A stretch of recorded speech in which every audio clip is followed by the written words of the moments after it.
Alrighty, guys. Welcome back to the Sleuth Intuition channel. I'm your host, Patrick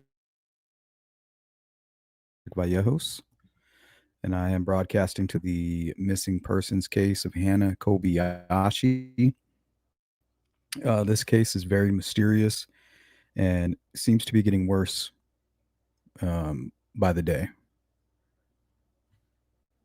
So, if you guys have any helpful information or any updates you think should be included in today's coverage, please share it in the chat there.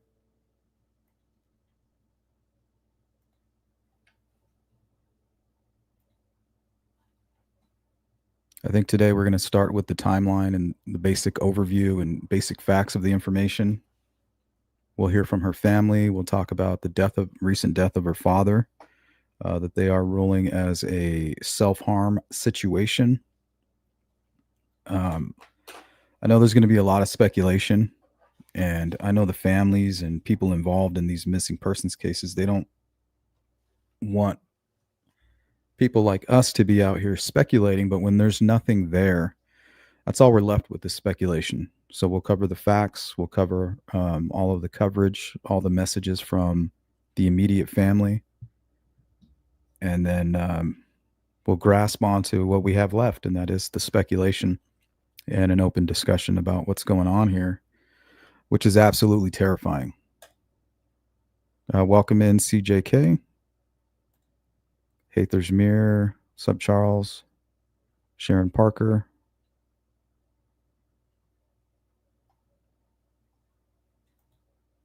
Solar Chef Steph, what's going on?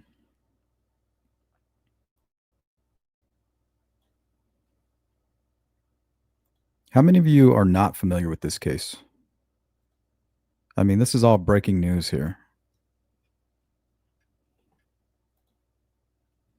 Seems to be evolving, not in a good way. Done a little bit of investigating, found some similar cases coming out of LAX, which is Los Angeles International Airport. What's going on? Jill Moser. Cindy, good to see you. Sparky, welcome in. Sharon, hello. Solar says, this is horrible, absolutely awful. She disappeared about 50 miles west of where I live. This is heartbreaking. It's absolutely heartbreaking. These are the cases that we fear.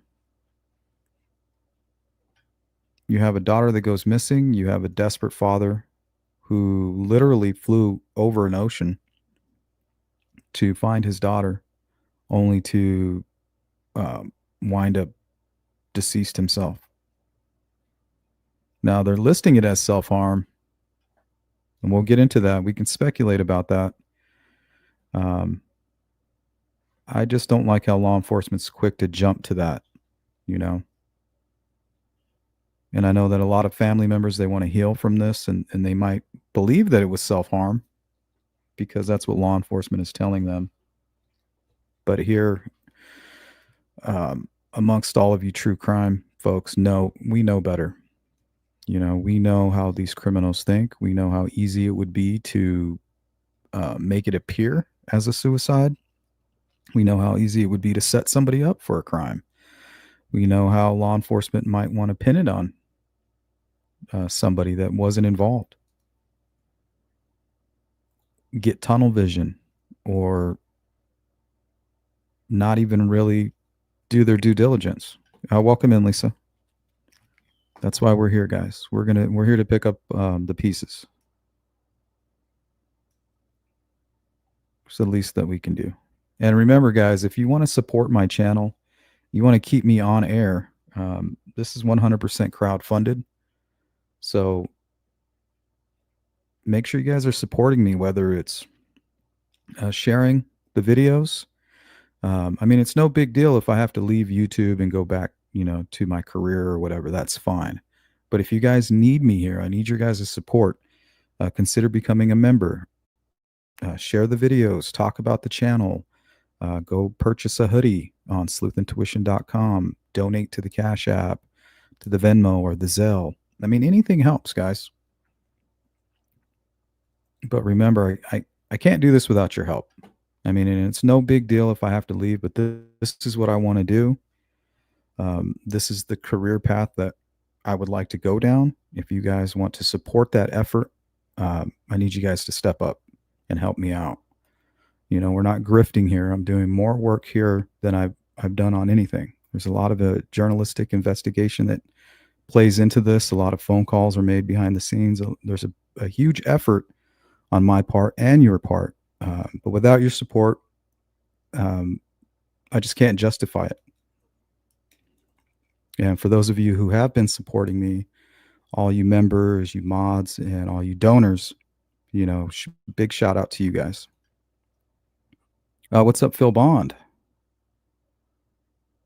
Hey, Hathers. What's going on, guys? And if you've recently sent me an email, I will be getting back to you. I have 2 important emails that I do need to respond to. Those of you who have recently sent me those emails, you know who I'm talking about. So be patient. I'll get back to you guys. Cindy, how confident are they that she was seen on camera at the Grove? I just don't believe it was her. Well, I have it. I have that video if you guys want to watch that really quick. I don't want to jump ahead, but it sounds like you guys have a little bit of information gathered already. And if you guys do want to donate, I accept Cash App, Venmo, Zelle. It's all under Sleuth Intuition. I mean, even $1 helps. So I appreciate everybody. Okay, so we do have this video. This was somebody I think was doing a YouTube short or TikTok or something, and they were at the event, the Nike event.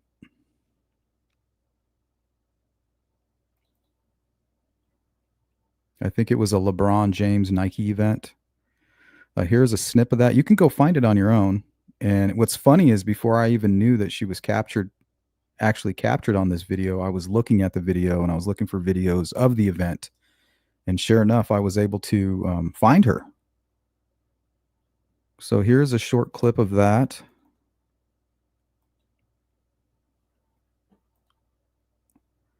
So this is kind of zoomed in and slowed down, but it is 100% her, guys. And it's just quick. It's like 1 second, and it's just her kind of coming in front of the camera, and she kind of looks a little down. You know, she doesn't seem excited at all.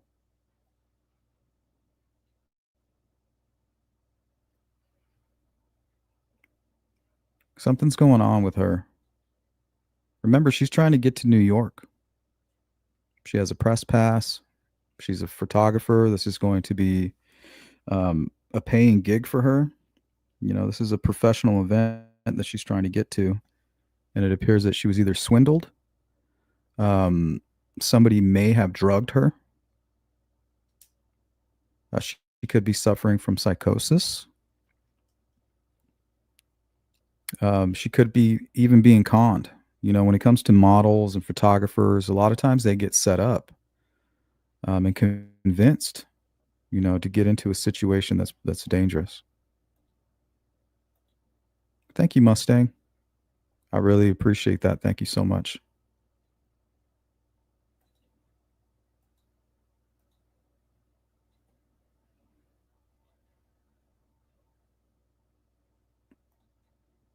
So let me pull up a few other photographs, and you guys can be the judge. But I believe her father at the time, stated that it was her.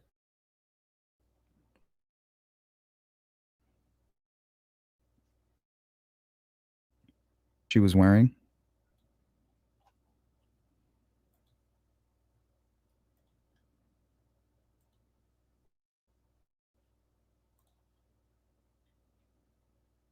So let's put some of these side by side, and then you guys be the judge here. But I'm pretty sure it's already been verified. And there's information about this case breaking pretty much every day. We're going to get into that. Everything that I have gathered today is up to date. They found out that she recently Venmo'd a woman and a man. And we'll talk about that in detail here in just a few. But I went onto her Facebook and her Instagram and I found images that look pretty much identical to the one here.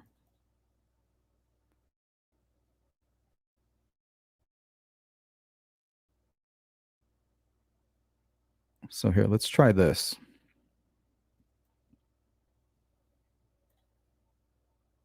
Let's pull up the one from the CCTV footage from the LAX security cameras. Kind of see she's wearing the same, looks like the same hoodie, headphones, and everything. Okay.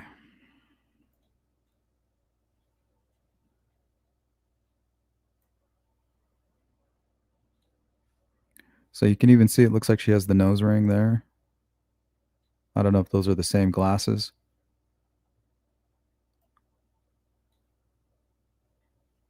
But it appears that she's wearing headphones here. Possibly the same hoodie.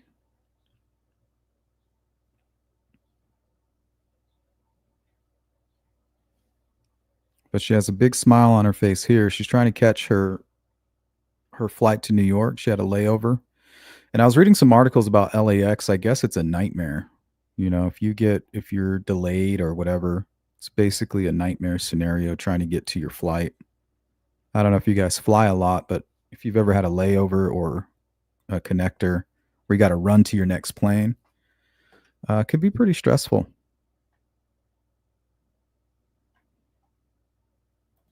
What's going on, Phil Bond? Hey, Gambies, what's going on? Good afternoon to you. Happy Thanksgiving to everybody. Hope you guys all have plans. Looking forward to some green bean casserole. Think I'm going to dabble this year. Usually I avoid the casseroles, but you guys have been talking about it so much because technically we are food, food and true crime now, and all that green bean casserole has got me. Hey, kitty cat, how you doing? Chucky, happy Thanksgiving. Welcome in. Hey, Thurs, I learned about this case just a little while back. Yeah, this is a new case, guys. We're going to go over the timeline. I think first, we're going to hear from the family. We're going to look into the mysterious death of her father. Now, remember, she went missing at LAX, and her father died at LAX. Now, is this a conspiracy? I'm not sure, guys. I am not sure.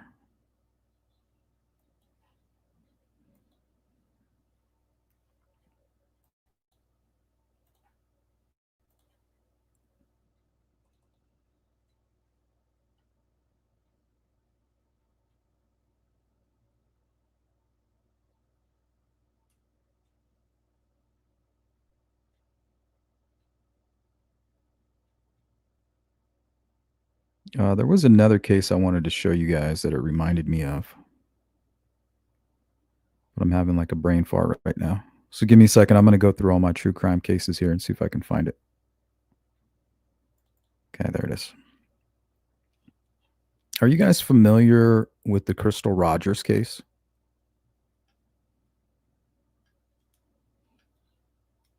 You know, Brooks Howick and his brother, his cop brother, Nick Howick, Joey Lawson, and Steve Lawson. They're all accused in conspiring to murder her, Crystal Rogers.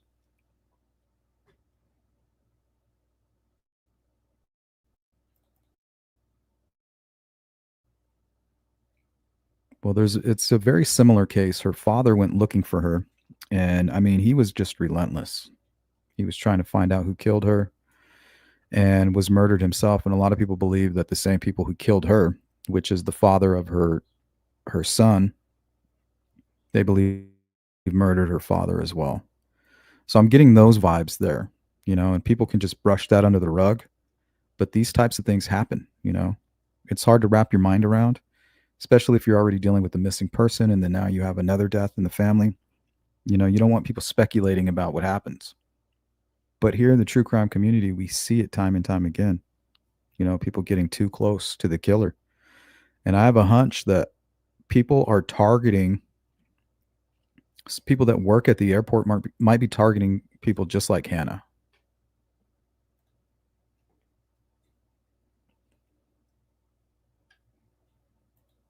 And she seems to be a free spirit.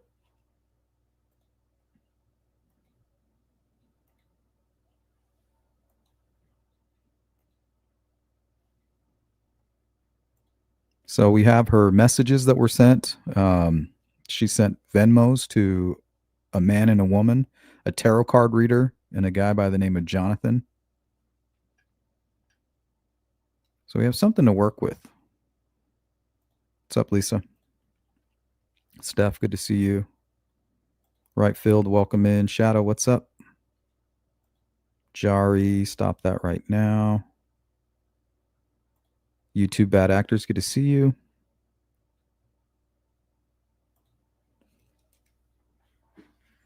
Let's go to a comment here. Do we know she had a press pass and was expected in New York City? That is what she told her aunt and her father. She said, I'm extremely excited. She went around telling her family, like, hey, I finally got a paid gig. She's a photographer. She's going to some event in New York City. And she was extremely excited. So, did she actually have a press pass, or did somebody convince her, hey, we're going to pay you? We got a press pass. That does happen too. People get conned all the time. And some of her messages kind of, she talks about being hacked, her money being stolen, and basically being scammed, and her identity being stolen. So she could either be drugged under the influence, suffering from psychosis, or literally um, going through it, or maybe even somebody is typing these messages, trying to fool law enforcement and her family, pointing in a different direction. What's up, V. Marie? Welcome in. Miss Dog Lover. Heathrow Airport. I've never been to LAX, so I'm not quite sure.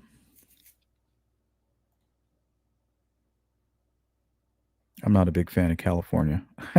Took my kids to Disneyland a couple times, but that's about it. And I went to Six Flags um, when I was a younger person and spent some time in Hollywood, but not a big fan of California.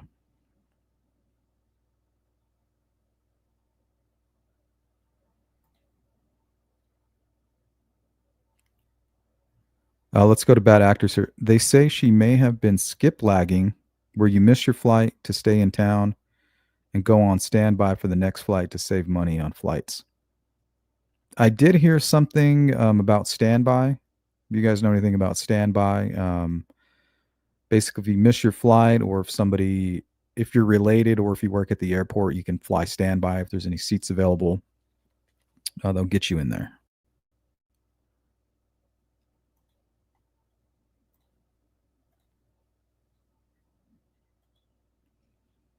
But I think the timeline will be a good place to start.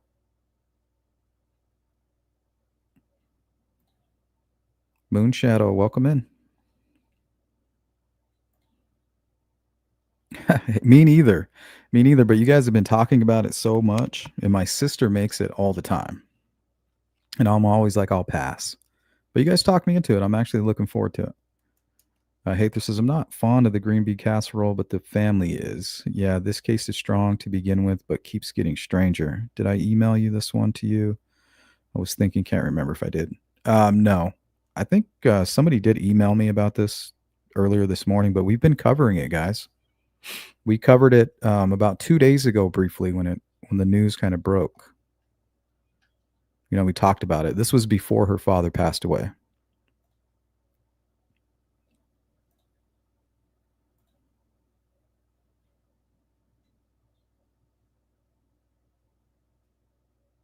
Yeah, Sparky. Crystal's case was another one that just seemed to evolve, in a horrible kind of way. I don't know why they killed her, right field. I'm assuming it was some kind of custody issue. I think she was leaving. Not exactly sure.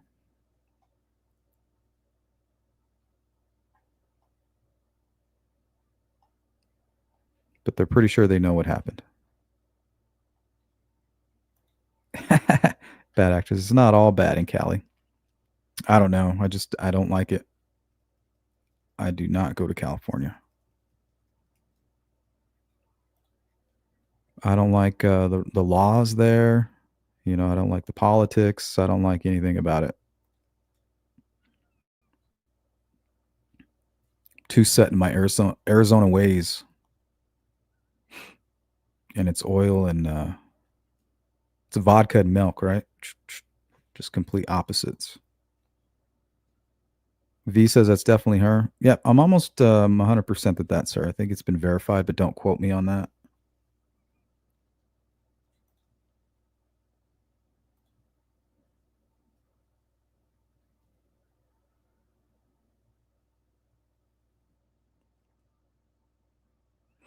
Yeah, it's reported that the father jumped off of a um, somewhere in a parking garage. You know, how do you know that he jumped? How do you know that he wasn't told, "Hey, meet me here. I'll give you some information about your daughter," and then was pushed or thrown off? And like I said, I hate to speculate about that, but I mean, come on. I mean, a guy's not going to fly all the way over there looking for his daughter just to end it like that. It doesn't make sense to me.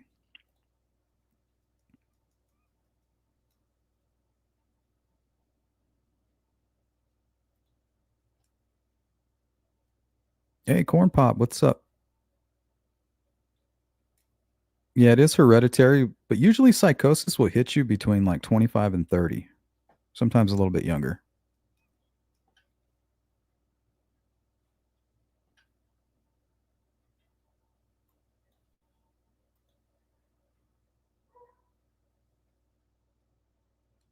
Yeah, I love Arizona. Okay, let's get going here. So, Hannah Kobayashi misses connecting flight November 8th. So, I mean, that wasn't long ago, guys, just a few weeks ago. On a trip from Hawaii to New York, Kobayashi misses her connecting flight at LAX. She tells her family that she will sleep at the airport that night, with many of her loved ones assuming she's on standby for another plane to New York, which I believe she was. Now, that's a lot of time for somebody to make friends. You know, you're going to restaurants to eat, you're sitting down to have a drink, you're meeting friends, you're looking for adventure. Hey, you know, if you're going to be here till tomorrow, why don't we just go hang out here? Or let me take you here. You might even think you found love, right? Hannah visits the Grove shopping mall on November 9th. So it's the following day, the next day. Hannah texted them to say that she was sightseeing in Los Angeles, planning to visit the Grove shopping mall in downtown LA. Her aunt, Laurie Pigeon, told Associated Press. And that's when she was caught on camera at the Grove shopping mall. That was the Nike event.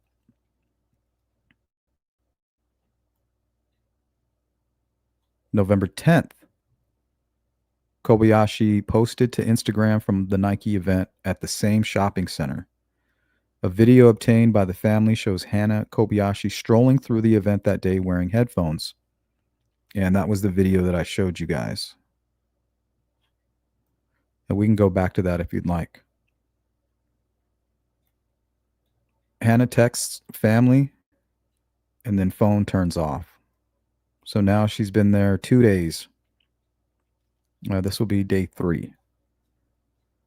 November the 11th, the Monday after she missed her connecting flight, Kobayashi returned to LAX, according to USA Today interview with Aunt Pigeon, Laurie. She told the outlet that Kobayashi spoke to an American Airlines agent between 4:30 and 6:30 p.m., but never boarded a flight. So I think it's possible that somebody working at the airport could be targeting women. You know, that would be easy for a predator to target women at an airport. People are alone often. You know, they could be flying from other countries, from faraway states. And if you sit down and talk with somebody and you tell them, hey, like, hey, I'm all alone here. You know, I don't have any family. I'm not from here. I'm from Hawaii. You know, these predators, they might take advantage of that. And all they need to do is, drug a drink. Well, let me go buy you a drink. There's a party at my friend's house, and then you just disappear. I'm going to show you a few other cases over the last 2 years. Actually, it's two cases of people that went missing from LAX and kind of appeared to be drugged. One of them survived and was found, and their family kind of went dark as far as the media. They didn't want to explain what happened. All they said was, "We found our loved one, and she's fine." And then another case, and also the phone was left at LAX. And then a separate case, woman flying into LAX was found murdered and was wrapped in plastic in the back of an abandoned U-Haul with very similar circumstances, flying alone. So it says here, spoke to an American Airlines on November 11th between 4:30 and 6:30 p.m. So hopefully this person is being investigated, right? The American Airlines agent. Hopefully law enforcement is looking at that. The same day, Kobayashi sends her family strange and alarming texts. One said, "I got hacked, stripped of my identity, I can't fly." Another reads, "I got tricked pretty much into giving away my funds for someone I thought I loved. Somebody that I thought I loved. I've been on the streets." So what does that mean? Someone I thought I loved. So this could be somebody that tricked her, right? Charmed her. Do you believe in love at first sight? So I'm assuming whoever this person is that she's referring to might be good looking, might be charming, um, might be somebody that's often at LAX, may even work there. But let's put that on pause and let's go take a look at these messages that she sent to her family. It's pretty bizarre.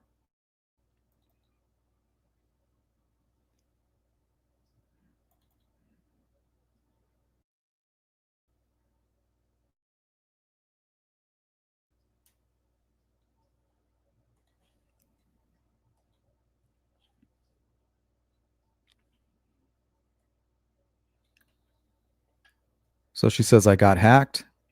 Family responds, "Hacked by who? What do you mean?" "Stripped of my identity. I can't fly." Wait, what? Like, this is an emergency, right? Don't move. Don't do anything. How did you get to LA from Maui?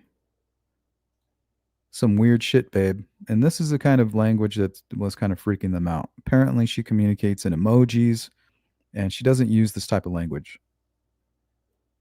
So either she's, and I believe it was on the 11th. So after she left the Nike event, she starts and returns back to LAX. This is when they start getting these messages. So she's already been there for 3 days, and then boom. And also, she's been seen on CCTV footage with an unknown male. And for whatever reason, they're not releasing that footage. So I don't know. That must be a suspect. So I'm hoping that that's a good lead for them. So she says, "Some weird shit, babe." And this is all like within the same minute. You see that? 349, 349. "Explain so I can try to help. I can't go to the PO." What's that? The police. "Explain it to me so that I can try to be of help to you. I got tricked pretty much into giving away all my funds for someone I thought I loved. I've been on the streets." So what the hell does that mean?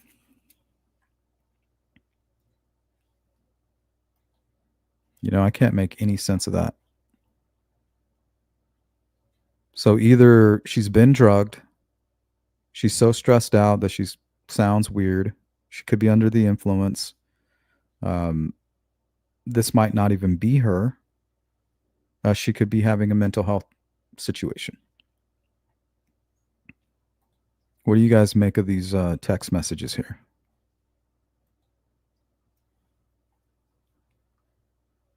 It's très bizarre. Yep, I got married in Sedona. We don't go to Sedona anymore. It's overcrowded. It's beautiful. I like to go near Sedona, but as far as going into the town of Sedona or the city of Sedona, no, thank you. It's just too congested. It's not built for as many people that are living there.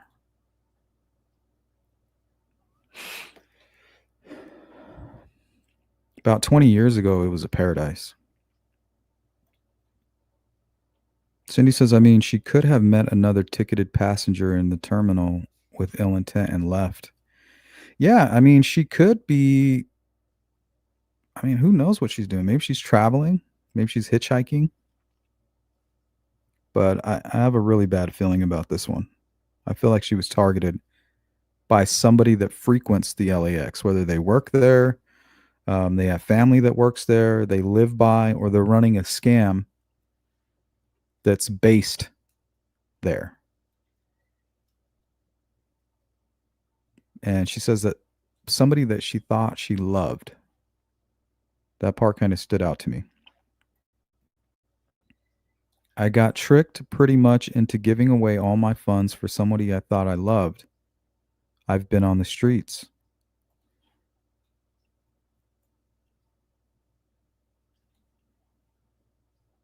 Now, here are the payments that she made, I think, via Venmo.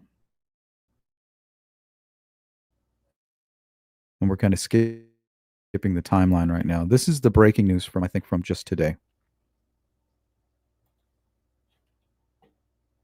So this is a screenshot of her Venmo. So a gentleman by the name of Jonathan Taylor, and that's not typically how you spell Jonathan. Typically, John is John, but the majority of the time it's going to be Jon, right? I could be wrong about that. Forget all that. So it's a guy named Jonathan Taylor and Veronica Almendarez. Now, the information that I've been reading is that this is possibly some kind of tarot card reader, and they may both be based out of Texas, but I haven't verified that, so don't lean on that information too much.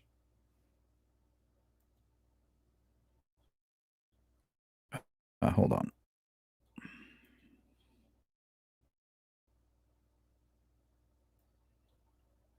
Veronica Almendarez. And I don't know if these people are being considered suspects or what, but it's just strange that she's talking about being scammed, hacked, and tricked out of her money. And these are the folks that she paid while she was there. So Almendarez 6VM 2703. And then Jonathan Taylor. Roland Wheels 88. At Roland Wheels 88. So I don't know if that's helpful to you guys. If you plan on doing any digging into this case. Sounds kind of slangish a little bit, rolling wheels. 88, that might be a type of vehicle. Year on an older type car.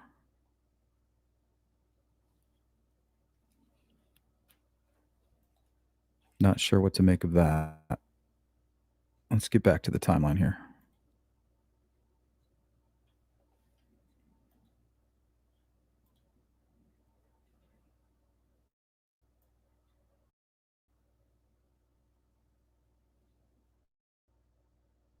And I don't know what she means by been on the streets. Like, why would you be on the streets? Why wouldn't you be at the airport?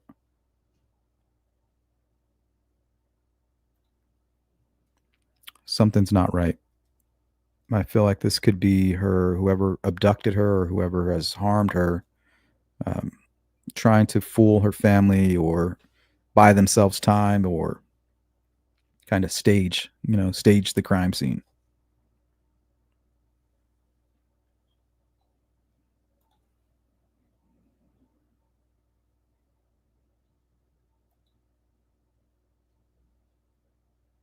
Yeah, I think so. That's what my intuition is telling me, Cindy, that this isn't the person's first time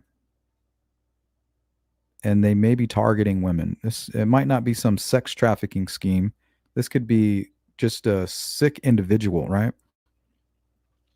Drops the roofie in the glass while they're having a drink. In most airports, you have restaurants, bars, and things like that. So if you're planning on spending 24 hours at an airport, you're going to be bored out of your damn mind. You're going to be looking for places to charge your phone, places to eat. You're not going to just sit there in silence. You're going to look, she seems like a very friendly person. So she may have been targeted for sure. And I'm thinking an employee.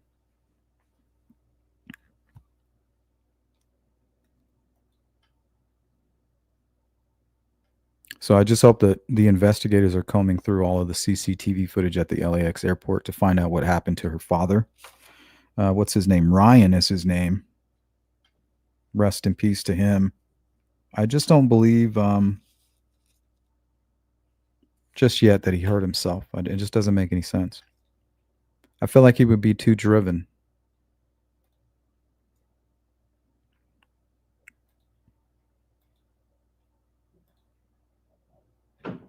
Maybe not referring to romantic love.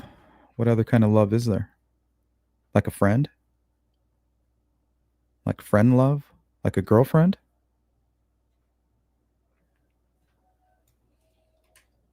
What do you mean by that? You piqued my curiosity. Hey, Courtney. Miss Dog Lover. I fly alone a lot, but I'm very streetwise growing up on these dangerous streets of London. Can't be too careful. Hell no. That's the best advice right there, Miss Dog Lover. You cannot be too careful. Don't trust anybody. Don't let anybody get your guards down. Remember, that's what predators do. It's hard to trust people and it sucks. But don't let anybody schmooze you. The texts I read the other day were a bit weird. I may have forgotten one. Okay, here it is.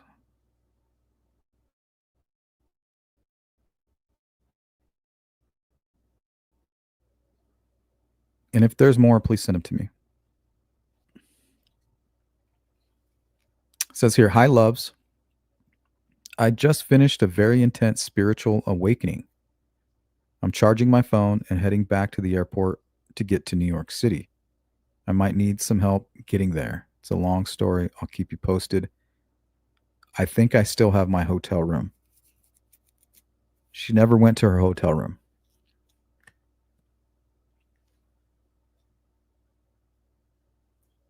So, what the hell is this? I think this could be a huge clue. Spiritual awakening. Sounds like maybe some ayahuasca, some type of hallucinogenic drug.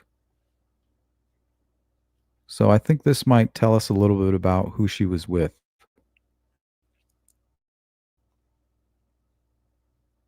If this is even her, right? Hi, loves. I just finished a very intense spiritual awakening. I'm charging my phone and heading back to the airport. And this fits with her activity. I might need some help getting there. It's a long story. I'll keep you posted. So, yeah, she may even be being drugged at this point.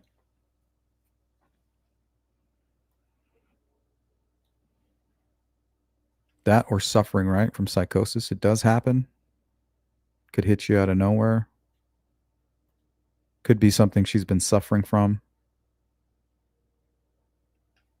And what I've learned covering these cases of missing folks who were suffering from psychosis, they're looking for freedom. They don't want to burden anybody with their problems, especially if they're hearing audible voices in their head. And anybody that tries to help them, it just really makes it worse. Like, I don't know how to explain it. That's just what they all say. That nobody gets it. There's nobody that can reach their hands into your brain and stop these voices. They're telling you to hurt people. They're telling you to do strange things. They're just convincing you of things that aren't real. And a lot of times they just want freedom. They can't go to work. They can't do normal things because of the situation that they're in. It's just driving them crazy, really. and they want that freedom. But at the same time, they also don't want to be a burden on their friends and family. So it's a fucked up situation, you know. Go look at the Aiden Clune case. That's a very good example.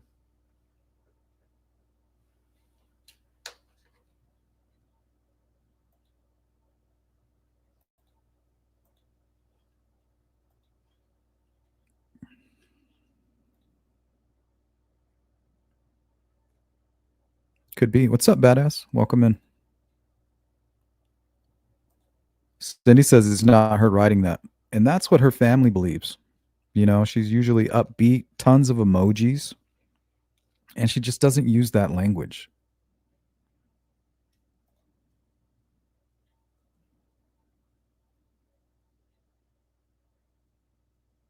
Here, let's find out. We'll go back to the timeline here, Courtney. We'll get it all sorted. I have some more information on the timeline too that might clear that up. We'll let you know as this goes on. We'll it'll unravel. Jari, was the meeting someone she was talking to online, a dating site? I'm not sure. I was trying to find that information out. Who was she communicating with in New York? Who told her that she had a press pass? Who hired her? You know, who was the hiring company, agency, or person that hired her to go out there? Could have been a scam.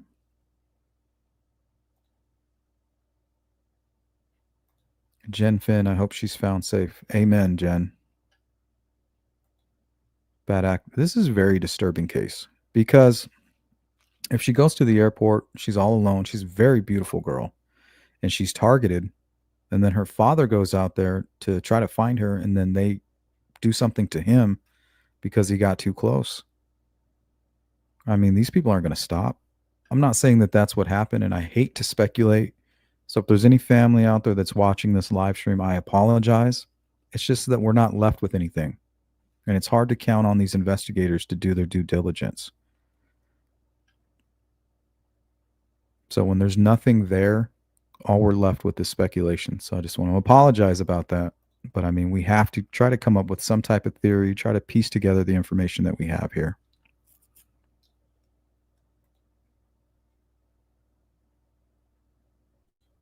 So I'm hoping that all the pinging of her phone and I hope they're tracking the movement of the phone as well. Jen says, I think the Jonathan guy was scammed, and so was Hannah.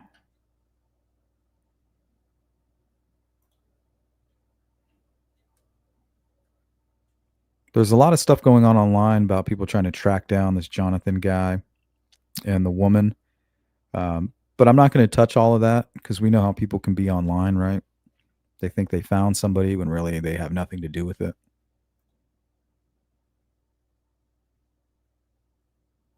Yeah, it is badass. Thank you, Laskara. Thanks for hanging out with us today. Welcome to the Sleuth Intuition channel. We're glad to have you here hanging out. And we look forward to your input. Jen says, I also think somebody texts those messages. Well, the family does not believe it's her. And we're going to hear directly from them here in a second.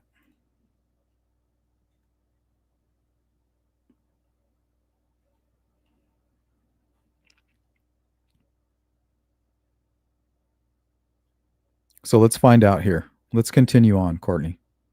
Surveillance footage shows Hannah Kobayashi, November 11th, 2024. Family members say Kobayashi was spotted on surveillance video around 10 p.m. in downtown LA near Pico Metro Station. That's roughly a block away from the Crypto.com arena and near LAX. So it looks like they're tracking her movements here via CCTV and surveillance footage. Pigeon said that the unreleased surveillance footage showed Hannah was not alone and that she did not look well in the video. Kobayashi was wearing the same clothing she had worn when she arrived from Maui. So that's not a good sign. She hasn't had a chance to sound like, shower. What's going on with her luggage? Is her luggage heading to New York? Is that what she means by being on the streets? Just not being at the hotel, being at the airport, wandering around near the airport. I wonder if that's what she means by the streets. Pigeon told News Nation that Kobayashi had no reason to visit the metro stop so late at night unless she was misled. That's what I'm thinking, guys. Unless she was forced to, or unfortunately, now we're thinking unless she was drugged. Somebody sparks up a conversation with her at the airport. They build a bond. She's tricked into thinking this person has an admiration for her and says, "Hey, I have a friend nearby. You want to go? You want to go hang out at a party, or you want to come to my house? There's no reason for you to pay for a hotel. I live nearby." All a ruse. It's unknown when the surveillance video was shown to Kobayashi's family, and it has not been released to the public. But why? The family should be taking video with your phone. If law enforcement or companies or businesses are showing you the CCTV footage, pull out your phone, take your own video. Don't wait for them to send you a copy. So if you're in a situation like this, just pull out your phone and get the most detailed video that you can of that CCTV footage. Sometimes it may be your only opportunity to grab that. Family files missing person report for Kobayashi November 12th. So 4 days now. Day number 4. And this is following the alarming texts. Kobayashi's family files a formal missing persons report in California. Concerned loved ones rally outside Crypto.com arena. November 21st, 2024. The rally, held just blocks from where Kobayashi was last seen, calls for her to return home. It takes place the same day as the Los Angeles Lakers and Orlando Magic's game, a move to hopefully find new leads in her case. Since there is no hard evidence or a crime or foul play, the family fears her case is not a priority to the officers. And 100%. Remember, investigators, a lot of times they're not out there doing any digging, and they may not have nowhere to begin to dig. They're waiting. They're waiting for a tip. Give us something to work with. And that's where we come in, guys. We come in with the pressure. We're constantly digging. Web sleuths, they get a bad rap, but there's a lot of cases out there that have been solved with the help of web sleuths. All you curious people out there who are willing to take the time to look at all the videos that have been taken near LAX. Like, go check out the videos that were posted on YouTube from folks who are coming and going from LAX at the time. People who are in the area at these local events. Maybe you can find a clue. People who are willing to spend their own personal time to help with stuff like that, it can really go a long way. Hannah Kobayashi's father found dead near LAX. November 24th. Ryan Kobayashi, the father of missing woman Hannah, was found dead in a parking lot near Los Angeles International Airport. So he had multiple injuries to his head, and they believe it was self-harm. It could be, but I'm not going to just jump to that conclusion. She went missing at LAX. Now her father dies at LAX. Come on now. I hate to speculate, guys, but that's all we have. In a statement posted on Facebook by the RAD movement, I'm not familiar with that, a nonprofit organization that works to find people. The organization confirmed the 58-year-old tragically took his own life. The Los Angeles County Medical Examiner's Office and LAPD confirmed his identity. So I don't understand why they would even say that. Do they have video of him doing this? I mean, why would they just say that? Just because you died, you fell off this structure. That doesn't mean that you jumped off. That's just how you died. You fell. Okay? So why was there a note? Was there a text message like, I can't take this? I'm having a mental breakdown. And then boom, something bad happens. I just don't understand why they're so quick to say self harm. That it just kind of bothers me. So I hope that if they have more information on that, they should release it to the public so that we're not so concerned that there's some kind of conspiracy going on here. The family said the loss has compounded their suffering. Our hearts go out to you guys if you're watching. What the family needs most in this difficult time is for all communities to rally around them with support, compassion, and prayers. The statement said, please be considerate with your comments and posts. The trauma they are enduring is profound, and they now face the additional burden of grieving the loss of their family's pillar and navigating next steps.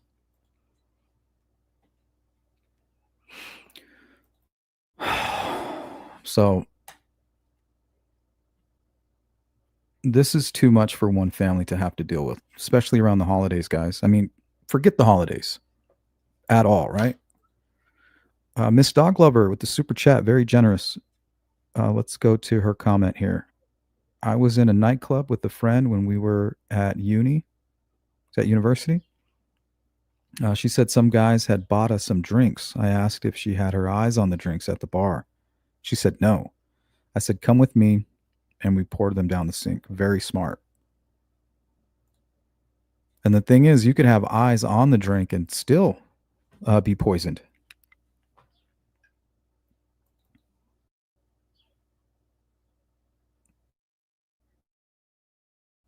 Here's a quick tour of the Facebook, which is still public. I just screen recorded it just in case that, whoever has control over her phone tries to take down her social media. That way we can always come back and see who was liking, who was commenting. We'll kind of let this play and we'll catch up on the chat here. Parents said she's always bombed with emojis and that the texts are not how she would speak. Yeah, we're going to hear him say that here in a minute. Have you seen all the airline employees who are charging people at the gates to board the plane? It's the employees. Funds is weird language. That is weird language. That's something a scam artist would say.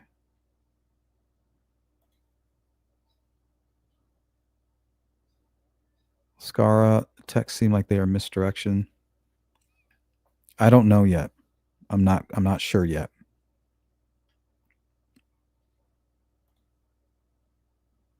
Because you can be drugged, robbed, scammed, and then start wandering around, all depressed and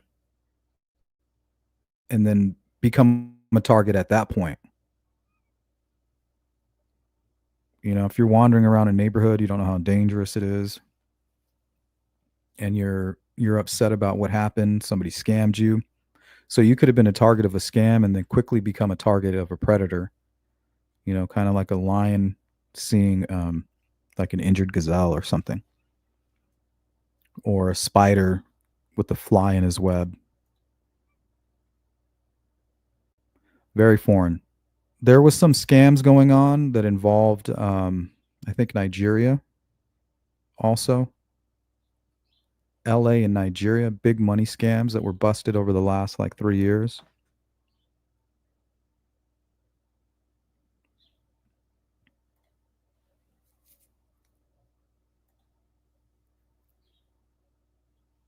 Who's in a wheelchair? Sorry.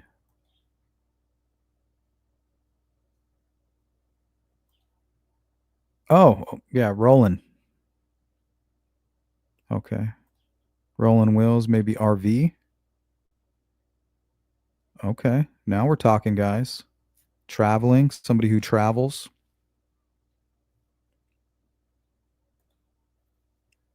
I like where your mind is going. I like this one. Rolling wheels, maybe RV. Jen says maybe he's in a wheelchair.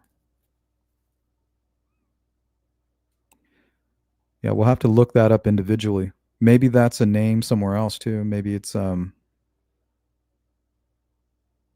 another social media moniker. Wait, so Jonathan Taylor is a real guy whose account was hacked? No, I don't know if he was hacked. This is somebody that Hannah sent money to.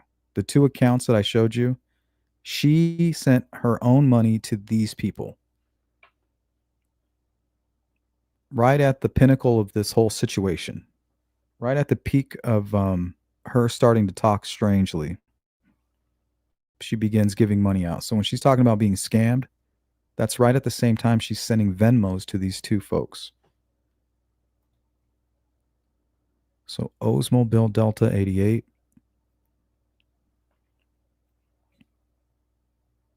So hopefully we can use these facts that have been released to the public to try to help generate a tip. Now, if you guys see at the bottom of the screen there, LAX Police Department 310-646-4268,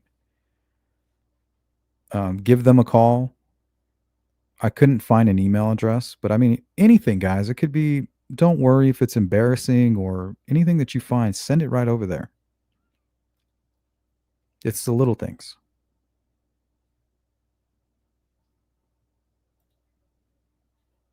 Courtney said, "Did she have a job?" I don't know if she had a job, but she was a photographer and she was going to New York because of a job. She said she had a paying gig, she had a press pass, and she was very excited. She used the word bucket list. You know, this is going to be one of those bucket list type trips. She was very excited, according to her family. You're going to hear from them here in a minute directly. All right, badass. Okay. I like where you're going with this. Rolling Wheels could be a truck driver. I like that. Um, somebody who's traveling. Truck driver, maybe RV. It's good stuff.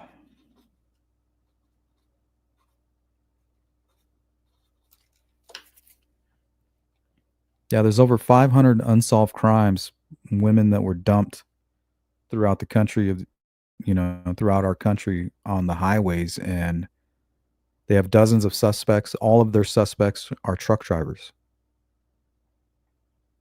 You know, if you're going to be a serial killer, you remember they're trying to figure out how to target their victims and not get caught.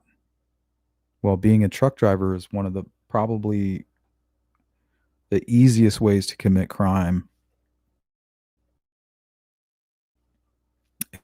and not be caught because it's so random. There's going to be a handful of people that even knew that you were traveling across country between these certain dates. Definitely not law enforcement. And the company that you work for, they're not following true crime the way that we do. And most of the victims were runaways and prostitutes. So I don't know how Hannah fits into that scenario other than being alone and so far from home and far from her support system.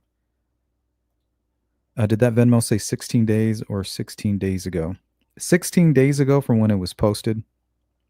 So remember that was on, she showed up on the 8th.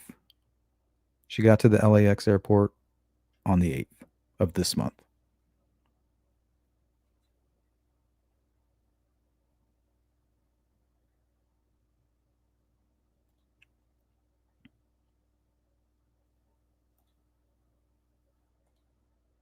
Jen Finn says, yes, Jonathan is in a hospice like group home.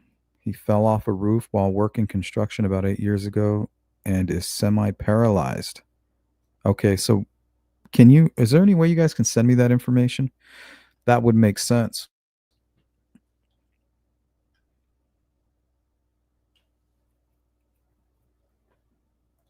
Okay, so they've identified this guy, sounds like. Lone Pony says they did a JLR. Shout out to JLR. That dude stays busy. Has an interview with him. I have to go check that out. Onion Home, what's up? Jonathan is a paralyzed man in Texas who says he was scammed by a man in South Africa and gave him his Venmo info. Saw the interview today.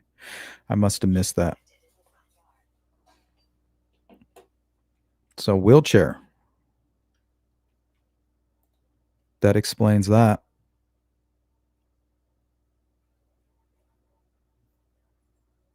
That happens often, Jen.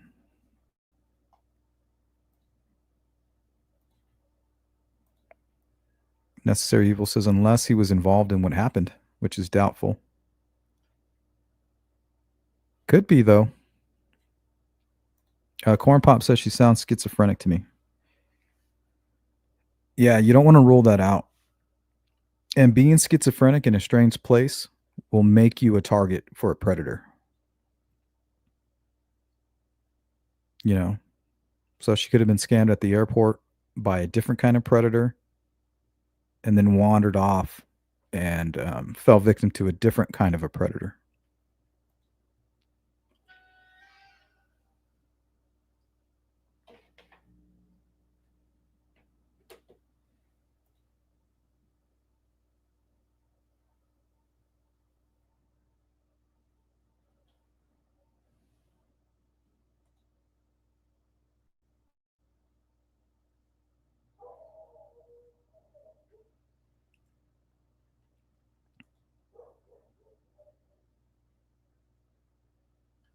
Yeah, especially the spiritual awakening, that kind of stuff. Cult, yeah. Feeding her drugs, getting into her brain. This is what cults do to you guys, right?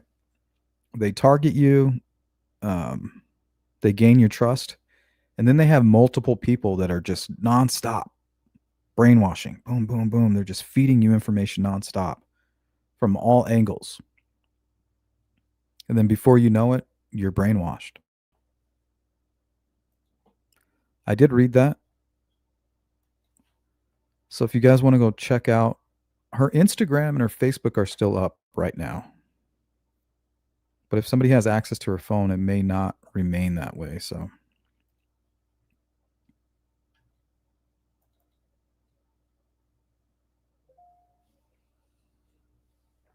okay, I have a couple videos. We'll go through these. These are mainly information about the case and interviews with her aunt and her father, Ryan, who has recently passed. God bless his soul. Back now with the many questions around the disappearance of a woman from Anaheim, California. Tonight, the disturbing police discovery in the back of a U-Haul truck. Here's ABC's Marcy Gonzalez. Tonight, police in Southern California focused on a bizarre death investigation. A body found inside this U-Haul truck, now identified as this missing 29-year-old woman. Our detectives are working to identify anybody associated with the truck, not only who might have rented the truck, but... Oh, I'm sorry. This is the wrong case. We'll get to these in a minute. I apologize.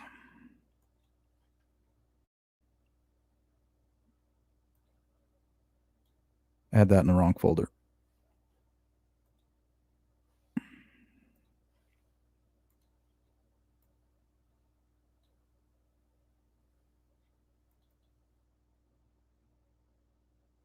A Hawaii woman who disappeared in LA. There we go. The FBI is now investigating what happened to Hannah Kobayashi.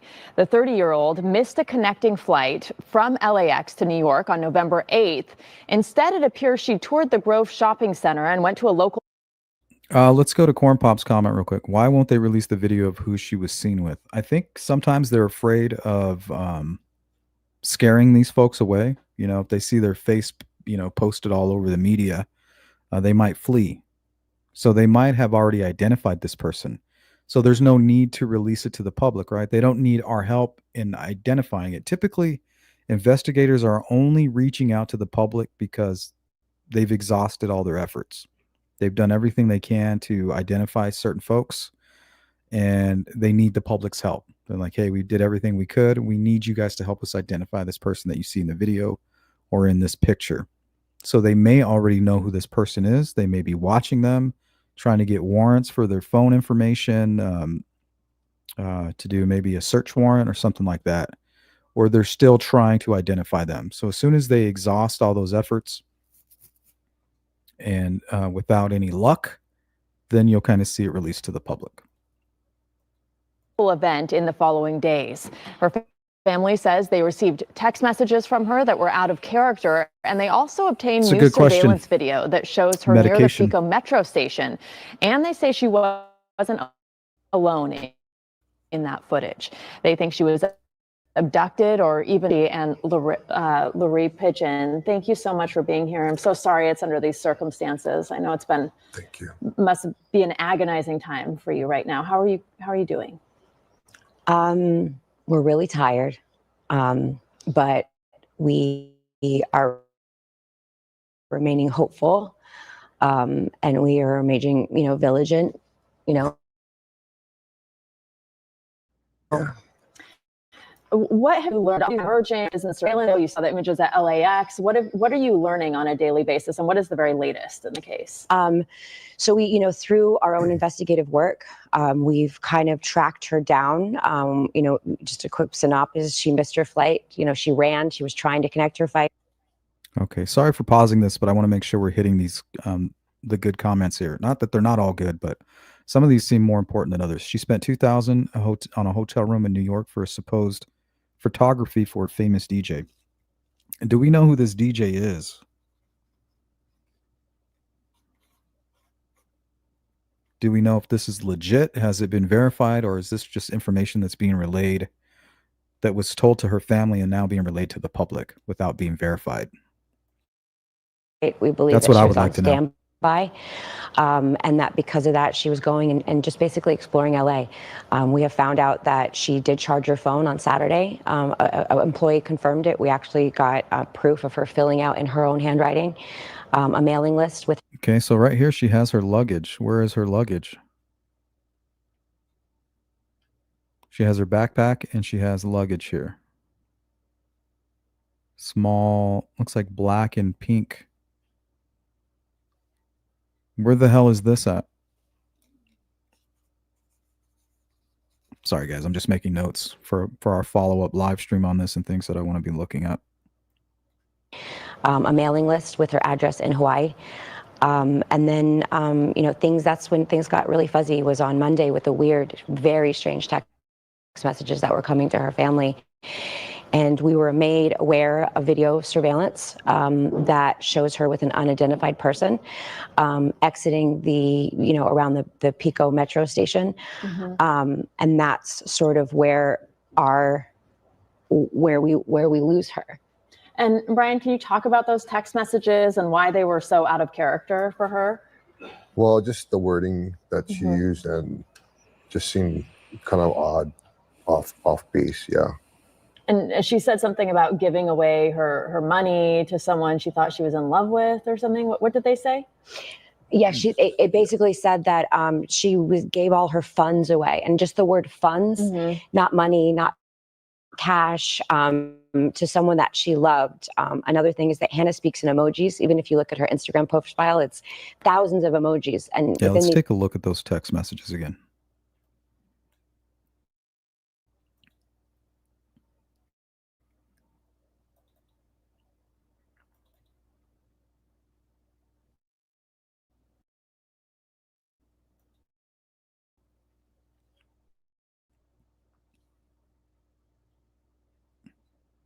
So she says, I got hacked, stripped of my identity.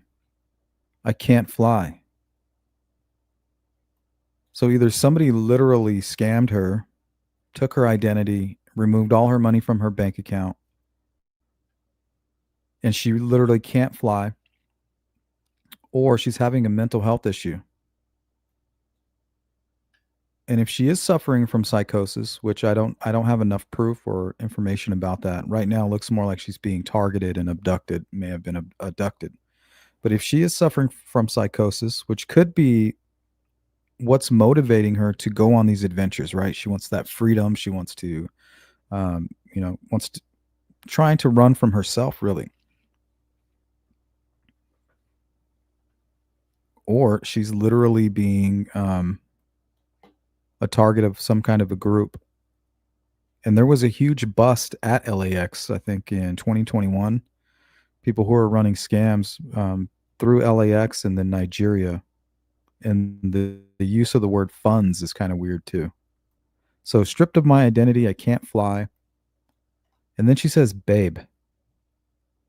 It's almost as if this person thinks that it might be their significant other, or assuming that they would use this type of language. Some weird shit, babe.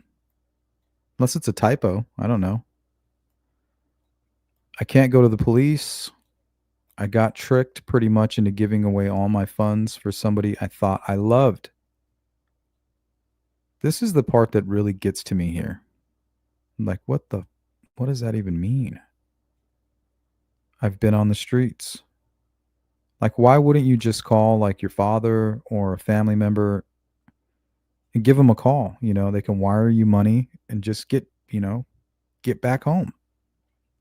I don't understand all of this. So that kind of leads more to a mental health situation, in my opinion. Because if you get scammed and somebody takes all your money, that's it. You're not wandering around LA. You're not hanging around at LAX. It's time to get the fuck out of there. Text, there's not a single emoji. And it's just stealing her identity.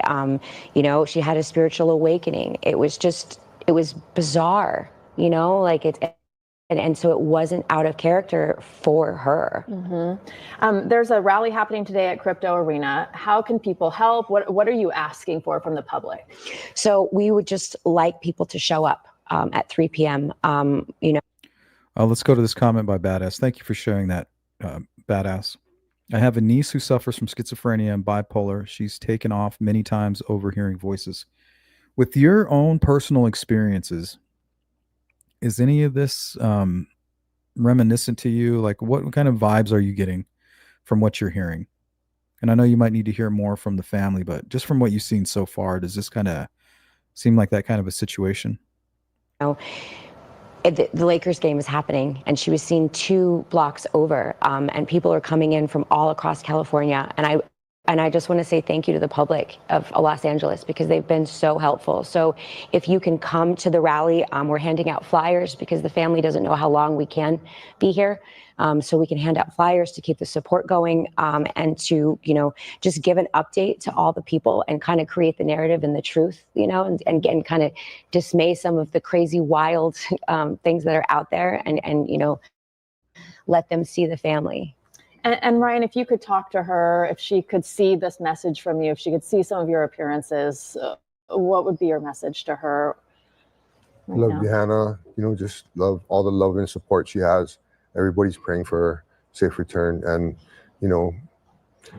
we're just grateful for everything that everybody's been outpouring. It's been overwhelming. Yeah. And what is she like as a person? Just real quick, let's go to Badass. My niece, when she's not having an episode, is normal. When she freaks out, she's a different person. So is it kind of like a slow transition, or is it night and day? Like one day everything seems fine, and then just out of nowhere, she's having an episode. I'm not quite sure. Oh, she's how the that works. Kindest heart, and everything about her was just beautiful, Yeah. Well, we wish you the best. We wish a speedy recovery. Okay, so I have another interview with them that has more information.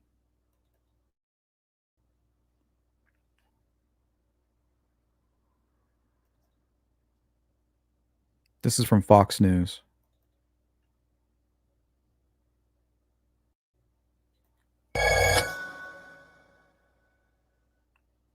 She landed on Friday, November 8th. This interview has a lot of helpful timeline information.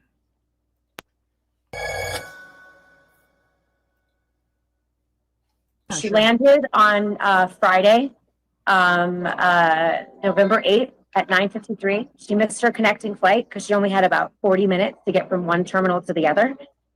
She was seen on Saturday at Taschen Bookstore.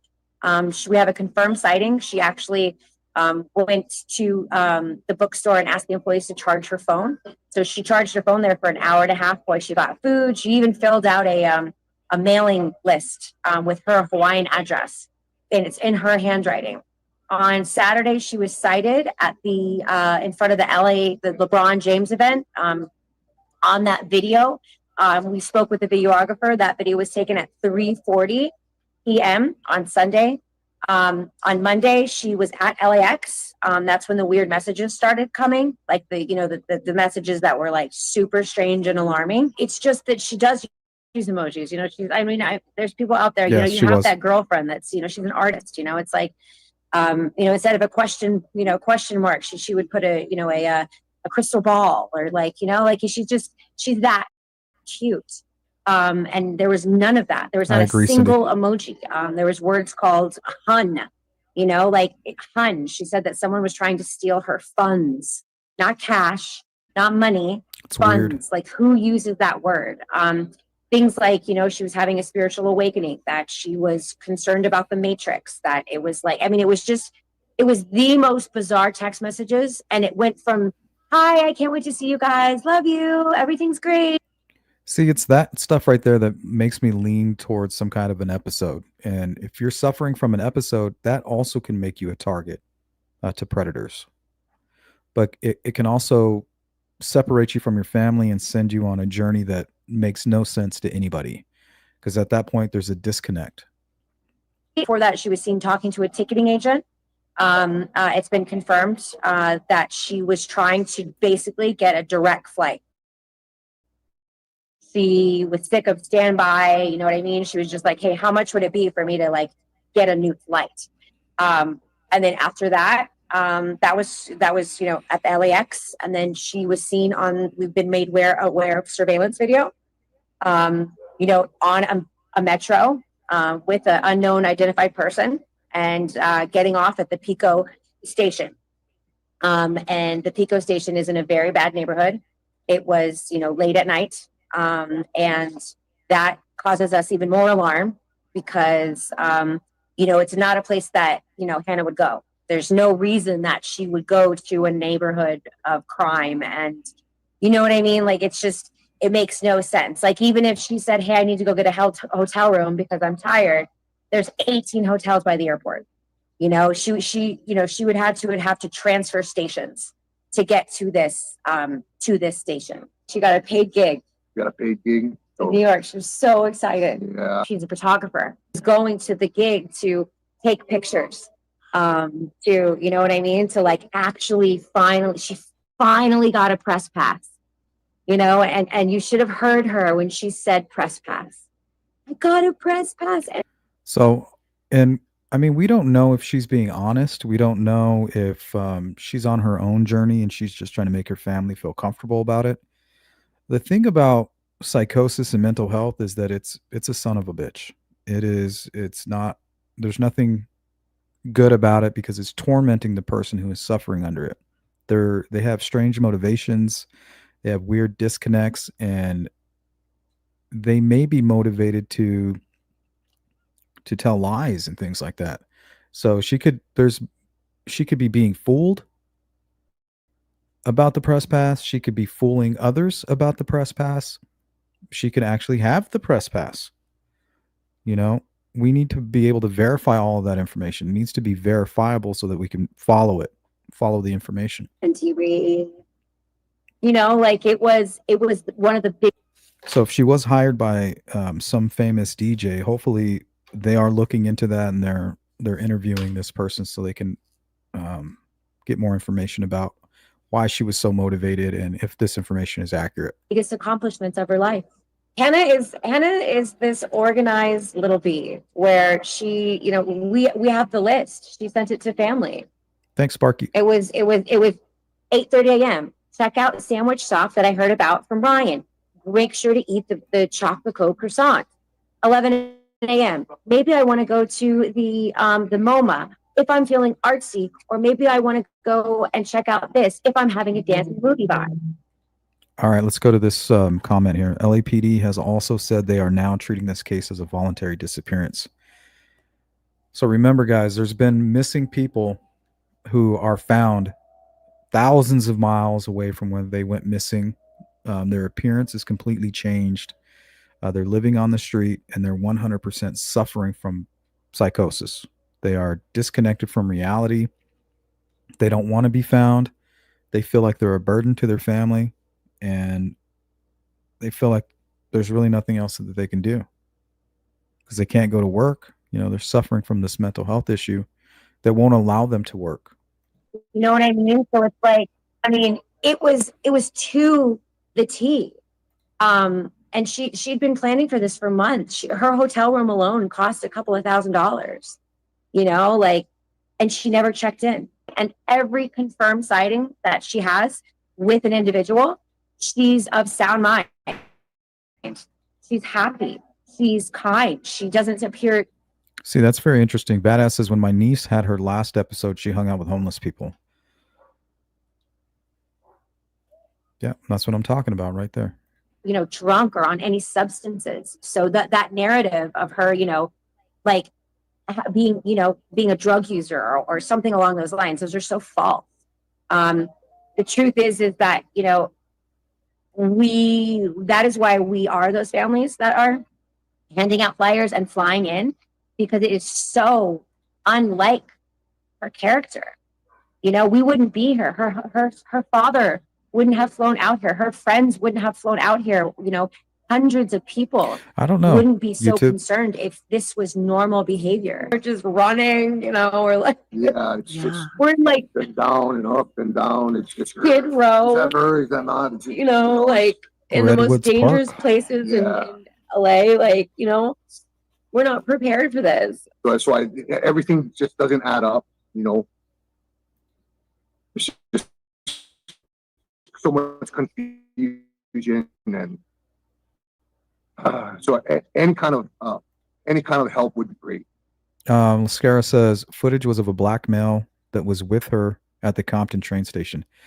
Where did you get that information? Can you send that to my email at sleuthintuition at gmail.com, or tell us here in the chat where you heard that or where you got that information? I would like to I'm trying to gather as much information on this person as I can. As far as like police evidence and camera footage, if they could help us with that and help us with our timeline that we're trying to get together, it's just everything would help. Right now, today we're holding a rally in 3 hours. I know it's a bit late, but at 3 p.m. we're all meeting at the crypto stadium, where 2 blocks over where she was last seen. And we're going to be handing out flyers. We're going to be, telling people how they can help. And I can't say it enough. And that's why we're so grateful to the press, because we have to keep her name and her picture out there. If she has any chance of being found, if you see this, share it. If you have her poster, share it. Let's go to Mustang's asking, how did her father die? Well, he was searching for her, and apparently while he was at LAX at a parking garage, right now they're stating that it was self-harm, that he threw himself off of the building or off of the parking structure. That is why, the family, as soon as this happened, we tried to get as many faces as possible, because now the whole world is looking for her. I mean, I'm just grateful for all the best wishes and support, from the community and Hawaii, New York, California, Washington, everywhere. It's just amazing.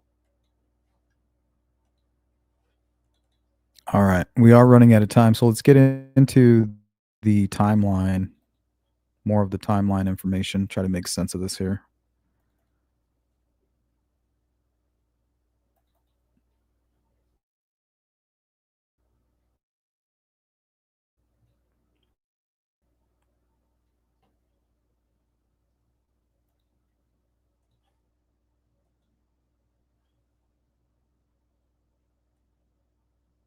Okay, so November 9th from 12 to 3 p.m. spotted at the Tashin Books at the Grove Mall. So I think that's where she was charging her phone. She literally left it there.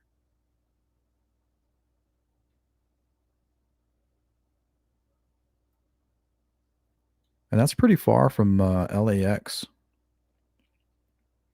She landed 9:53 p.m. So it's already late. November 9th.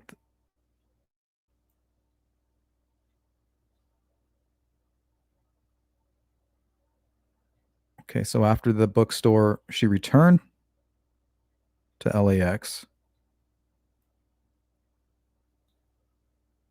2 days go by at 3:40 p.m., seen at an event at the Nike store at the Grove.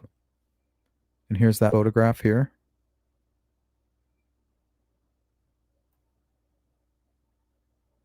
November 10th, spoke to a ticketing agent at LAX. And in the chat, you guys stated that she was speaking with this individual for over 40 minutes. On the 11th at 9:02 p.m., boarded LAX Metro C line. I think that's a train, right? At Aviation Century Station.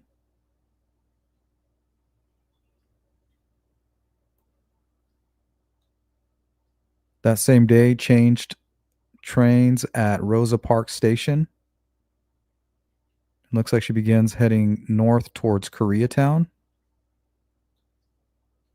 10:03 p.m. leaves Metro Pico Station with a gentleman. And I believe was heading towards, her family called it a bad neighborhood. I don't know a whole lot about this area here or not.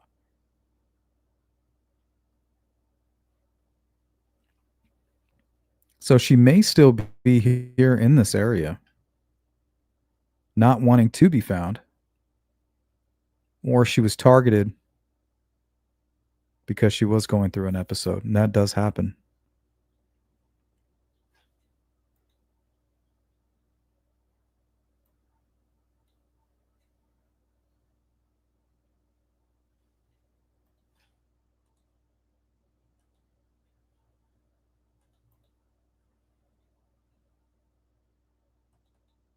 Okay, I think we'll finish with this article. This is the most recent article from her aunt, kind of explaining the death of her father.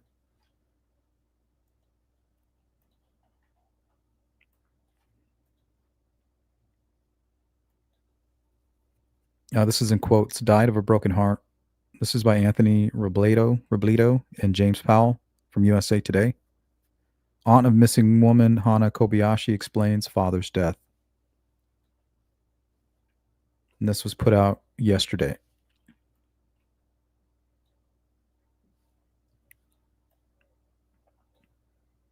The search for a missing Hawaii woman in Los Angeles took a tragic turn on Sunday when her father was found dead near the airport. That's among the last places she was seen before her mysterious disappearance.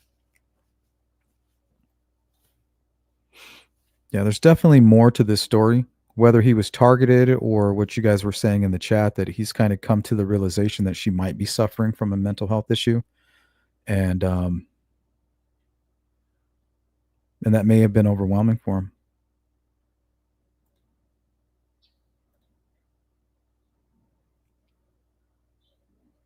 Okay. Welcome in, Philip. Can you describe the other past similar examples of disappearance from LAX? You had mentioned 2 of them. Yeah, that'll be what we end with after this article here. Very strange. Hana Kobayashi, 31, missed a connecting flight from Maui to New York City on November 8th. Los Angeles International Airport. She was later captured on surveillance video in various places in Los Angeles, but was last heard from on November the 11th. Since then, her family has experienced pure anguish and sorrow, which somehow became even more unbearable after the death of Kobayashi's father over the week. Compounded tragedies here. Ryan, 58, was found dead around 4 a.m. on November 24th at a parking lot adjacent to LAX, according to Los Angeles police. The family later confirmed on Facebook he had died by self-harm.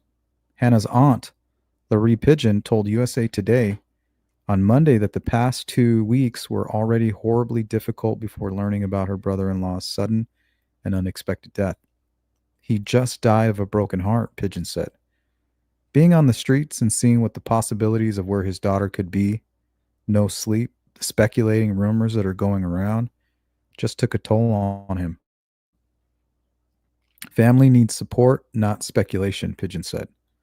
Ryan and several other family members flew to California after Hannah's disappearance. On Saturday, he rallied on the streets of LA with several volunteer groups spreading awareness. Pigeon, who called her brother-in-law the most compassionate, sensitive man, dismissed unfounded rumors that Ryan had been involved in any foul play. This is a man who just had a mental breakdown from sleep depression, Pigeon said. Self harm is not something that was even spoken of. It wasn't even a concept that we would think would happen. And now we have suffered two tragedies. We're hanging on by a thread, and we just need the search to continue because there's still hope for Hannah. Now more than ever, Pigeon said she wants the public to show the family kindness and grace instead of fueling pain through speculation and becoming investigators. Hannah is still missing.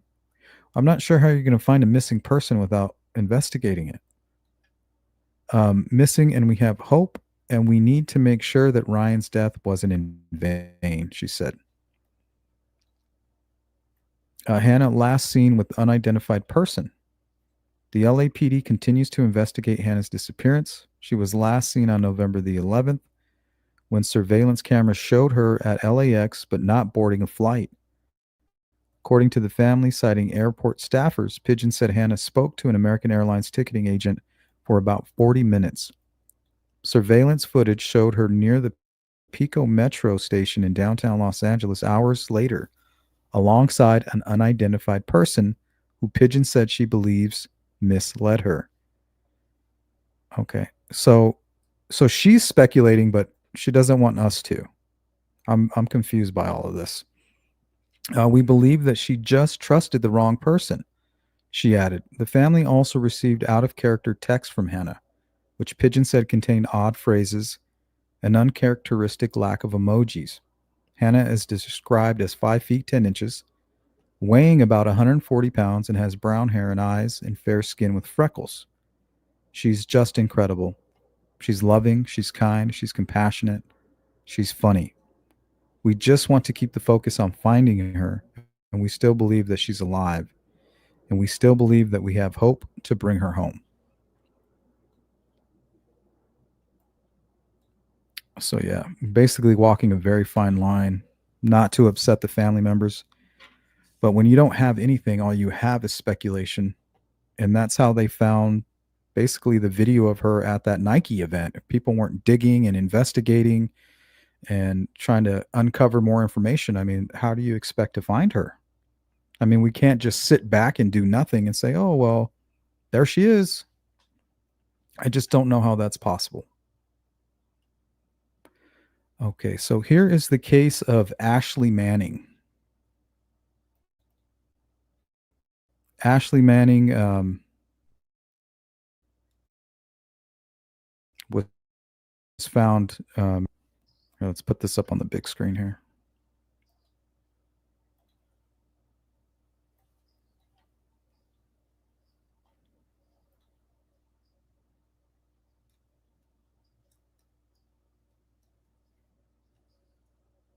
Yeah, I don't know if I would make that leap, CJK. I don't see any motivation for him to be doing anything to his own daughter.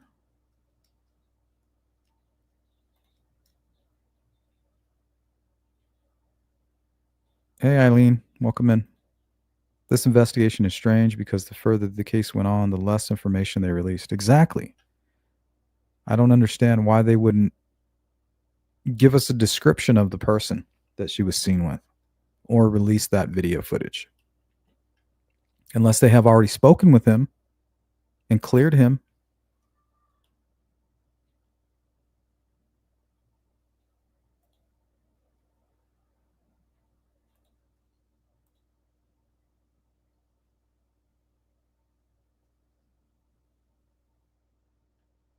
Yeah, and somebody mentioned earlier that the mental health stuff is hereditary. I think that's what they're referring to.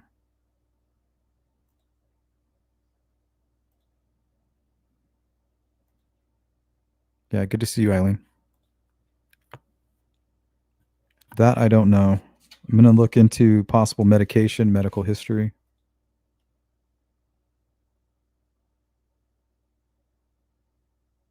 Lascara says, yes, mental health is also a factor with both of them. We just don't know at this point. And that's the problem when you're not trying to be disrespectful to the family, but the family they have their own motivation. They don't want to talk about things like that. So they're going to leave out certain facts because they don't want to tarnish the image of certain people. So they're not going to tell us about medication. They're not going to tell us about medical history if it includes, schizophrenia or things like that. They don't want to tarnish anything. But the truth is, law enforcement and investigators they might take it upon themselves to make a decision like, well, we believe that this is her sending these messages. We believe that she doesn't want to be found. And when you're an adult, there's nothing that them or us can do about it. If somebody doesn't want to be found and they want to be homeless or they want to just wander around and suffer from psychosis, that's what they're going to do. And you can't stop them.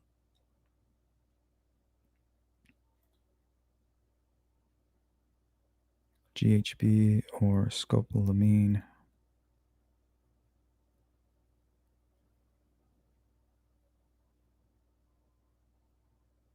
He lived in Oahu and she lived in Maui. Child of divorce. He said he wished he had been there for her. Courtney says, I assume somebody was with her dad and witnessed, maybe even police or an investigator or video. I don't, because it's as if they're not sure about it. They're not saying, well, for 100% he did this to himself. All right, YouTube, drive safe. Hey, Queen of Ossian, welcome in.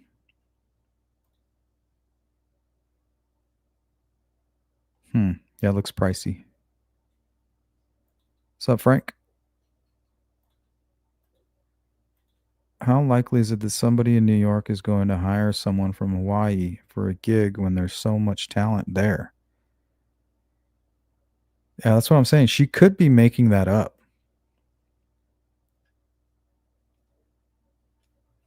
It's kind of reminiscent of the Aidan Clune case, where his psychosis was kind of like a gradual thing. And when I say get gradual, I don't mean years. I mean like they start kind of acting a little bit different about a month prior to it just kind of being full blown. They're looking to sit with a counselor. They're having trouble at work or trouble at school. They confide in some people, but then eventually they don't want any help because there is no help. Anybody that tries to help, they then feel like they're being a burden.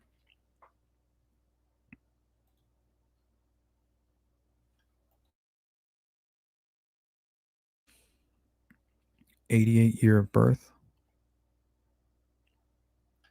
What's up somewhere in Canada?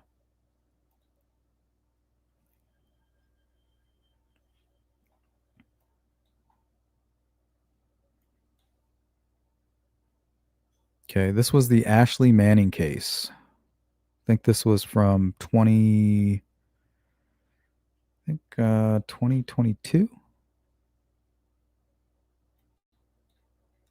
Okay, body found wrapped in cardboard, plastic wrap, and duct tape inside of an abandoned U-Haul at a Fullerton storage facility was identified Friday as an Anaheim woman who flew into Los Angeles International Airport 2 months ago, LAX. Anaheim police confirmed the deceased as 29-year-old Ashley Manning of Anaheim, whose family reported her being missing in November.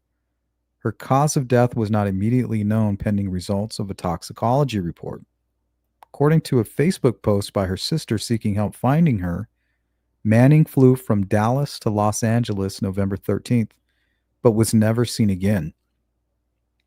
We have confirmation that she made it to LAX and are working with police to pull video footage to see what car she got into, and run license plates. Taylor Manning wrote in her Facebook posts. On Friday, Manning's sister posted to Facebook saying, "As a family, we are trying to navigate this tragedy and this extremely hard time. We are thankful to everyone who shared the missing persons post and have helped over the last 2 months." On January 8th, Fullerton police responded to the 2200 block of East Orangethorpe Avenue after receiving reports of a decaying body at the facility around 2:30 p.m. According to police, the person who rented the truck in Anaheim never returned it.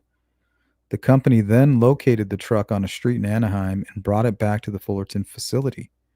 After they recovered the truck, they brought it here to the Fullerton location to do an inventory of the contents of the truck. Sergeant Shane Carringer of the Anaheim Police Department said during that inventory search, they discovered that they believed to be human remains, and it has been confirmed that it is human remains. The body was later taken to a crime lab along with the truck. We are not calling it a homicide yet. What the hell else would you call it? Carringer said, it's obviously a suspicious death, and the circumstances in which the body was found are certainly suspicious, but we're going to treat it as if it could be potentially a homicide. Well, I guess people can die of other causes, and then somebody can be charged with, tampering with the corpse? Something like that, which would not be homicide, but would explain why somebody wrapped her up and hit her in the U-Haul. But I mean, their first thing should be, well, this is most likely a homicide.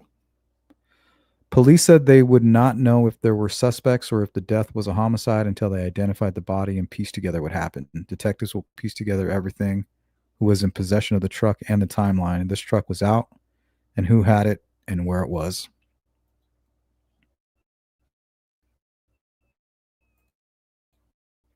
I think I have a video on that too. Many questions around the disappearance of a woman from Anaheim, California. Tonight, the disturbing police discovery in the back of a U-Haul truck. Here's ABC's Marcy Gonzalez. Tonight, police in Southern California focused on a bizarre death investigation. A body found inside this U-Haul truck, now identified as this missing 29-year-old woman. Our detectives are working to identify anybody associated with the truck, not only who might have rented the truck, but anybody who might have driven the truck. U-Haul employees making the gruesome discovery after the vehicle was abandoned in Anaheim. Police identifying the woman as Ashley Manning, her remains wrapped in cardboard and plastic. Reading that, Lascara says dad was searching all over Skid Row looking intense, trying to find her, according to the aunt. So maybe they believe that she doesn't want to be found. Plastic so badly decomposed, police don't know how she died. But they tell us tonight they are now investigating this as a possible homicide. Even if we don't have a homicide, we still may have potential crimes here that we're investigating. Manning's sister writing on Facebook that she was last seen in mid-November after landing at LAX. Days later, she says Manning posted on social media and was never heard from again. Ultimately, somebody's family is going to want answers as to why their loved one was found in this condition, in this manner. And tonight, police say they're awaiting toxicology results to help determine how Manning died. Okay, so there was that case, and then there was a huge missing persons case of Noelle Lynch. Here's a photograph of Noelle. She's since been found, and her family, they didn't explain what happened to her. They didn't say, well, she went off with strangers. It was just one day they said, well, she's found. And then they didn't talk to the public. They refused interviews.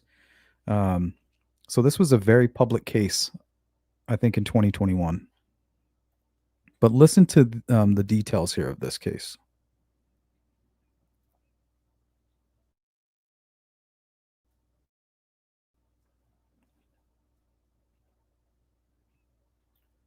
So this is in quotations. We would like to extend our gratitude for all of your prayers for locating our daughter, Noelle. Kelly Lynch wrote on the social media platform earlier Saturday night. Those prayers have been answered, and Noelle has reached out to us. So she reached out to them. Like, what does that mean? Like, hey, I'm alive, but I'm not coming home or something. They never really explained what was going on. Lynch went missing nearly 2 weeks ago and was last seen walking from an apartment building at the 900 block of East Redondo Boulevard near Florence Avenue and the Inglewood Park Cemetery, authorities say. So that's right in the area where Hannah was kind of walking around. She left without personal property, which is a lot of cases that we cover involving psychosis. That's what happens.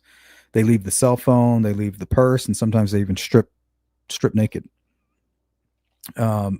Like the case of Daniel Robinson in Phoenix, Arizona, who's currently missing, and we've been boots on the ground out here on that one. He's stripped down completely naked and still hasn't been found in the desert. She left without personal property and may or may not be able to identify herself. Police said during the search, Noel's father, Mark Lynch, told news website SFGate that his daughter drove to Southern California in a difficult state of mind on April 1st and was involved in a car crash. There were reportedly no injuries in that crash. Noel's family also said her phone was found at a Southwest Airlines ticket counter at LAX, but that there was no evidence that she ever got on a plane. At the time, the family said they feared she may have been the victim of foul play. So that's very similar to what we're dealing with Hannah's case. So I thought that was very interesting. And then also when they found her, all they said was Noel reached out to us. So that reminds me of like this weird cult or somebody who wanted to go missing.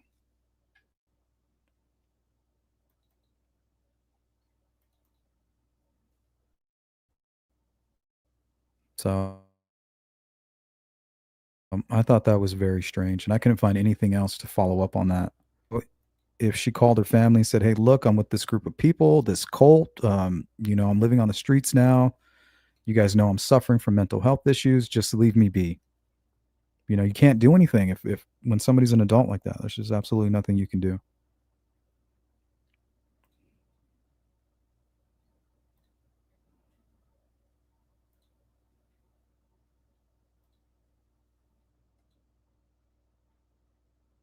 Yep. Philip, exactly. Noelle Lynch is another person that disappeared recently, and her phone was found at LAX.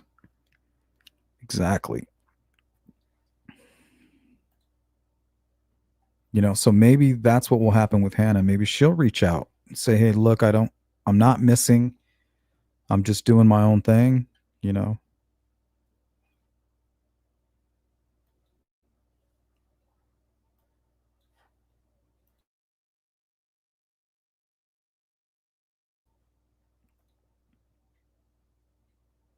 that's what I'm saying, Sparky.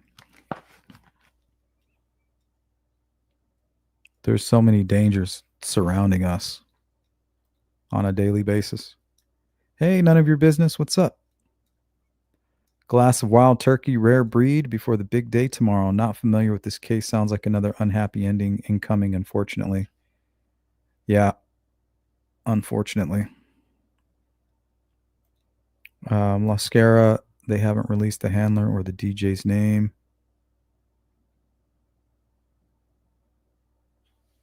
Not sure how I feel about this one, guys. So we're going to continue to cover this case. Hey, Rain Dancer. I'm going to catch up on the chat and then we're going to get out of here. And then tonight we're going to be covering the Flora Fires case, murder by arson. And I want to talk to you guys about my person of interest. And we might even open up the phone lines for call-ins. So right now, there's about a 10% chance I might reschedule that one.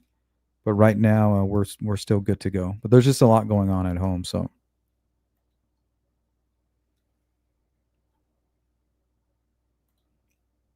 Sparky says my aunt was schizophrenic and they lived on a lake. She told my uncle in the middle of the night that she was going to God and went outside walking down the pier towards the lake. Luckily, he followed. Yeah, that's terrifying.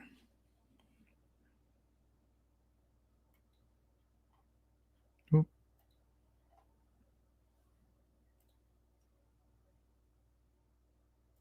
Hey, Boston, how you doing? How was she on first leg flight? Did she get a couple pot gummies to calm? Because some gummies are much stronger than expected. Yeah, we did a whole live stream on psychosis caused by marijuana usage.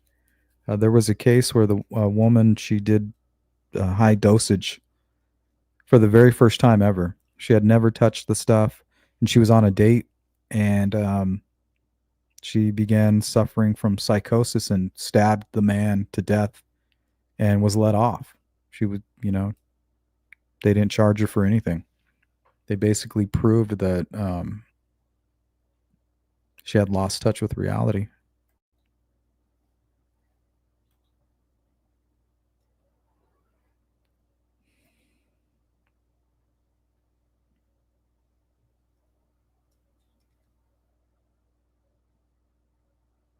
Mm. This is interesting, Lascara. They haven't interviewed the people she sat with on the plane from Hawaii. Hopefully, these people will start coming forward, talking to YouTubers, podcasters. That way, we can start to consolidate all the information. But I'm starting to lean that she may have not wanted to be found, and that she may have developed this intricate story about going on a job just so people don't worry about her wanting to travel and get away from her family. Because when you're suffering from psychosis, that seems to be what they want to do. They want to just run away from everybody. Just kind of be like a nomad. What's up, Cindy Lean? Yep, that's how I'm leaning, Corn Pop, right now. But we're going to keep looking into this case. Hopefully, you guys continue to dig. This is the last photo she posted. She was at the Nike event.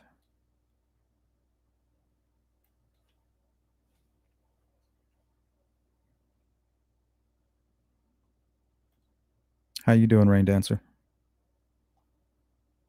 Elizabeth, good to see you. I was watching a live camera feed last night of MacArthur Park area. Oh, okay. They have a live feed. Very, very smart, Liz.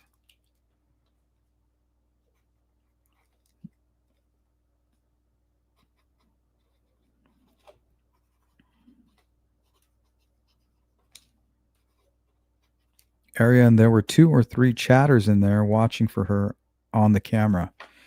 I like that. I like where your head is at.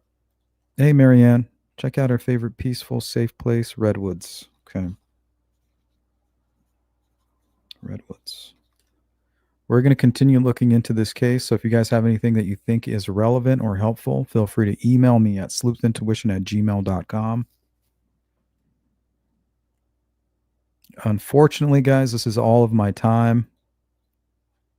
I want to give a special shout out to Mustang and Miss Dog Lover for sponsoring today's live stream. If you guys want to continue showing me support to my channel, please consider becoming a member.